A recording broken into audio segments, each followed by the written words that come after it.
Why you choose anthropology as optional? Why? Because this is a very crazy question.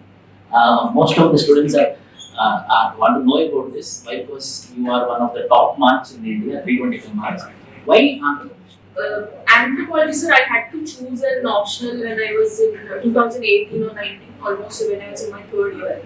So I thought of a few options, sir, the subjects which I like in the list of subjects. Of course, commerce and accountancy as a subject is available, but the syllabus of that subject is huge, so that was ruled out. There were other 3-4 subjects which I was interested in, sir, but somewhere I will not lie, sir, but Marx is also a reason why I have chosen anthropology, because anthropology as a subject has been doing well for the past few years. Hyderabad has kind of become a center for anthropology optional. We have a lot of guidance here, material is available.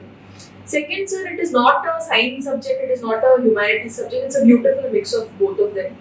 I have not read tribal India anywhere in so much detail before in any of my school or college anywhere. So I found the subject to be extremely interesting.